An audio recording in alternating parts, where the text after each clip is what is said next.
Okay. Now, Yeah. the next slide is about something that I now call the flagship of COVID, Yeah. and that's post-COVID vaccine syndrome. Now, this Yeah. is a syndrome. It's interesting if you look at the damages that can be caused by messenger RNA vaccine. There are three Yes. waves of damage. Yeah. There's a wave where you get specific damage of cells and tissues as a result of the T lymphocytes thinking they're treating something foreign, which we talked a little bit about at the beginning Yeah. of this talk, John. Yeah. It's a That's the stimulated first one. autoimmunity, really, isn't it? Yeah, and that wonderful graph done by the Japanese showing the mortality peaking at 3 to 4 months, that really defines that wave, because within that wave you're getting, just recently, I think this week came out, that individuals between 20 and males between 20 to 40 had a highly significant sevenfold increase in heart attacks if they were vaccinated. So all that's really occurring within that frame. And then there's the second frame, which begins at 6 months, because we say someone's got post-COVID vaccine syndrome or long COVID if it was infection, which is now really called post-COVID syndrome or post-COVID infection syndrome. So you've got these two syndromes, one after the vaccination, one after the infection.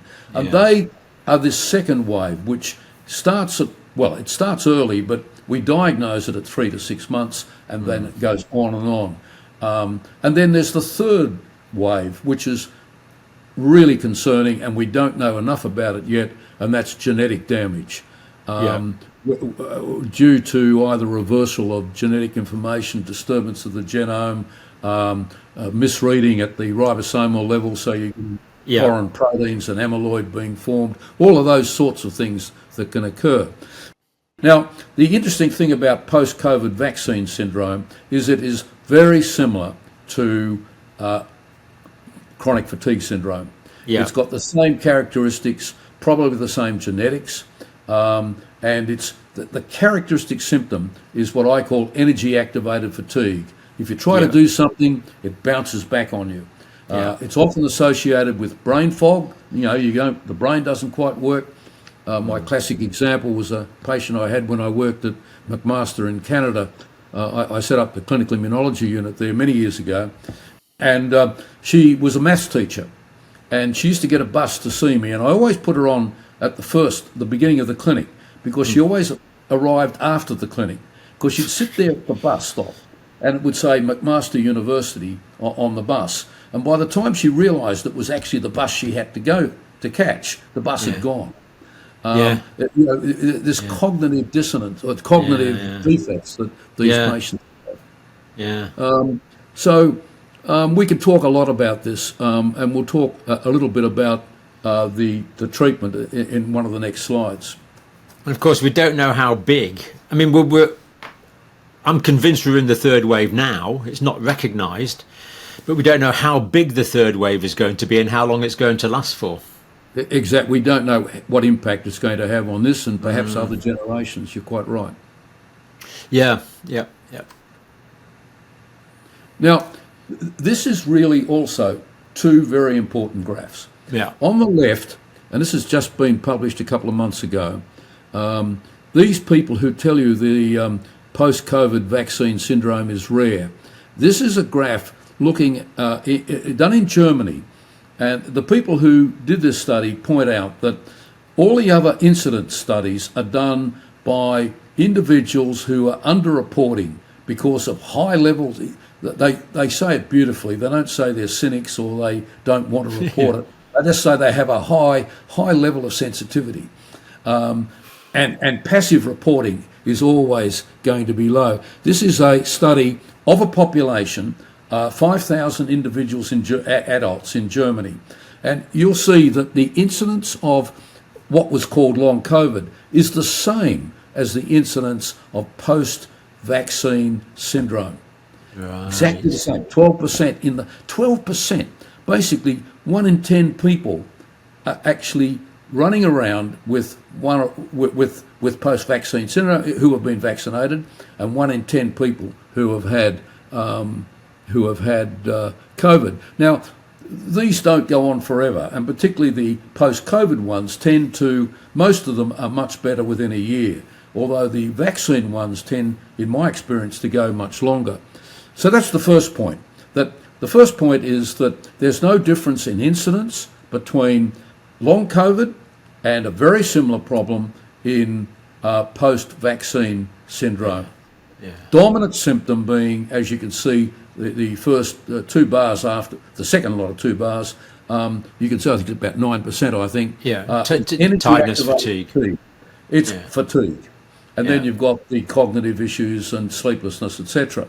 But the other very important point to note is the pattern of symptoms is pretty much exactly the same in the long COVID, the post-infection syndrome, as it is in the post-vaccine syndrome. Pretty much exactly the same. Suggesting, as I'm sure is true, that it relates to the persistence of spike protein in the body. Now, on the right-hand side is a graph done by one of my patients following treatment of this syndrome with ivermectin. Now, the way I treat these patients is they must use a visual analog scale. In other words, they take each symptom they've got, they give it a 0 to 10 rating, and then before they start, they do 2 estimations of that symptom. 0 might be fantastic health, 10 means they can't get out of bed. So you've got this severity scale. And as you can see, that once ivermectin began, which was about just to the right of the beginning, after about a week, the symptoms went from an average of around about 7 or 8 down to 2, which was fantastic. For this guy, he said his life has changed. So now, each bar here is a day, Robert, is it? I wasn't going to show you this, but I literally pulled out. I've got here seven of my patients who have done really quite good graphs.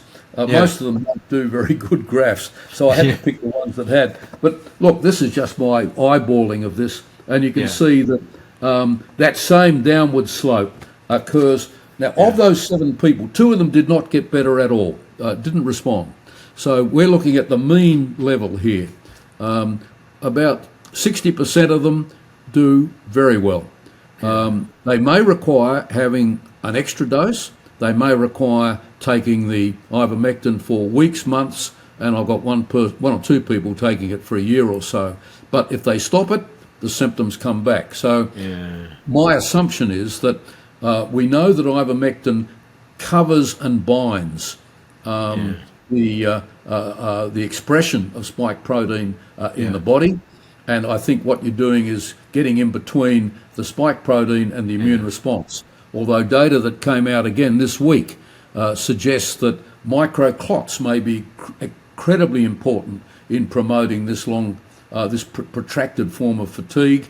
And we know it's these little microclots are caused by the spike protein interfering with coagulation at the lining of the small blood vessels. So again, ivermectin, if that's the case, ivermectin interferes with that process because it's a very high binding chemical to the spike protein. So it looks like in these post-vaccine syndromes that the spike protein is still being produced. The ivermectin can. Anyone watching this with these sort of problems, go to your doctor and say, just give me a trial. It's such a safe drug. 12 milligrams a day. And give a 1-month trial. You take it after breakfast in the morning, and I can guarantee you that 60% of you will have acceptable, if you got the right diagnosis, acceptable response. That's my experience. But it's you need to talk to. I think you met 1 or 2 of my patients, John. Oh, I did, and they were incredibly grateful. I mean, people. Basically, you're dealing with desperate people. Yeah, they are. Who some of whom were transformed. They look. The first one we did, which you saw, that you've seen the graph of, it's in the book. This guy couldn't stand up. His POTS syndrome was so bad, which is one of the things that goes with this condition. Horrible. And he has now finished university. He still takes a small amount of ivermectin 3-4 years later, but he's healthy, well, and finished his university course.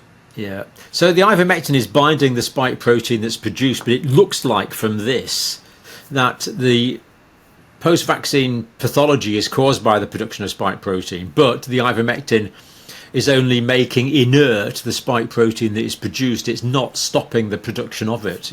I don't think it is. No, I don't think hypothesis. It is. Yeah. My view is that almost certainly what it's doing is it's binding and interfering with spike protein, doing either combining with an immune response or activating micro clots. Which float around in the blood and cause all sorts of problems. Yeah. But my preference is, because of the similarity with chronic fatigue syndrome, my preference is that it's probably the immune issue, but I'm an immunologist, so I've got a little bit of bias. Yeah. So basically what you're doing is giving them a symptomatic treatment until, hopefully, at some point in the future, that their bodies stop producing this artificial spike protein from the vaccine injury. And that happens, John, because I can't think of, I'd say probably about 20-30% of the people I've been treating are now completely off ivermectin.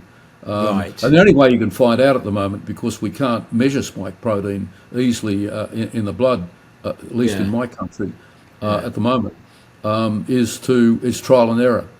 And so I get people to sort of slowly try to reduce once they've got maximum improvement. And if they bounce back up again, they go back to the previous dose. Can you check for spike protein IgM? Yes, IgM.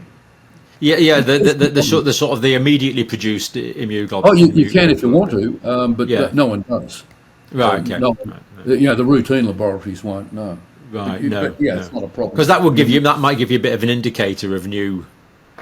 I think we do know that that the total antibody drops as what appears to drop as as the spike protein dissipates. Right. So basically, anyone listening for that, there is hope, but why not treat the symptoms while you're waiting for the pathology to abate? What I'd say to look, doctors have been so brainwashed on this.